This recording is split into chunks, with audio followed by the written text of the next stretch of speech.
මේ ලොග් එක අරගෙන එන්න හිටපු ලොග් එකක් නෙමේ. මම ෂෝට් වීඩියෝස් කළේ ෂෝට් ෆීඩ් එකට හරි අප්ලෝඩ් කරනවා කියලා හිතාගෙන. හැබැයි ඒ වුණාට මට හිතුණා වීඩියෝස් දික් වෙච්ච නිසා පුංචි මිනි ලොග් එකක් කරන්න ඕනේ කියලා. මේ තියෙන්නේ අපේ ගෙදරින් හැම අවුරුද්දකටම වාරයක් අපි කාගේ හරි බර්ත්ඩේ එකක් ආවහම මේ මෙහෙණින්ආරාමයට ගිහින් අපි දානමය පින්කමක් කරනවා. එතකොට ඒකෙදි මගේ වීඩියෝස් කලින් ඉඳන් බලන අයට මේ තැන නුපුරුදු තැනක් නෙමෙයි. ඉතින් මම හිතුවා මේ වගේ වීඩියෝස් බලන්න කැමති අපේ යාළුවෝ ඉන්නවනේ. ඉතින් ඒ අය වෙනුවෙන් මේ ලොග් එක අරන් එන්න ඕනි කියලා.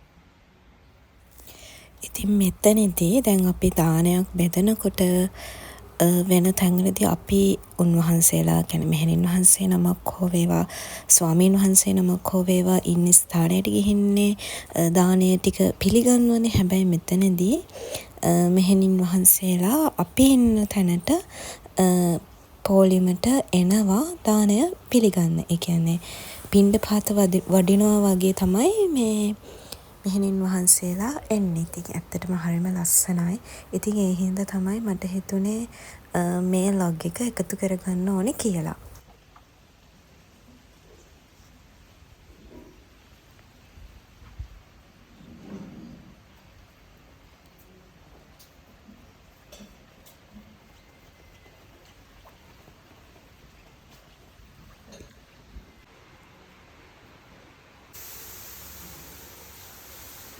ඉතින් මේ දානමය පින්කම කළේ ආච්චිගේ උපන්දිනය වෙනුවෙන් අම්මා. ඒ කියන්නේ අම්මා මේ පාර ආච්චිට දෙන ගිෆ්ට් එක විදිහට තමයි මේ දානමය පින්කම සූදානම් කරලා දුන්නේ.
ඉතින් මේ විදිහට තමයි ලොග් එක ඉවර වෙන්නේ. එහෙනම් මං ගිහින් එන්නම්. ඔයාලට සුබ දවසක් වේවා.